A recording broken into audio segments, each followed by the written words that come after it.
Hi guys, welcome back to our channel Financeable.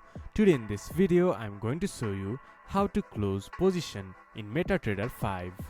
To do so, follow some simple steps with me. First of all, open your MetaTrader 5, then this type of interface will appear in your screen once you have logged into your account. From here, go to Terminal. If this type of interface doesn't appear in your screen, just press Ctrl+T, then it will appear in your screen. From here, go to Trade. It shows all your open position in MetaTrader 5. Locate the position that you want to close. Then right click on the position, then you will find a close option. Click on close, then the position will be closed. This is how you can close position on MetaTrader 5. This much for today's video. If you guys find our video helpful, please leave a like and comment. And do not forget to subscribe our channel and hit the bell icon. I'll see you guys again in our next video. Thank you for watching.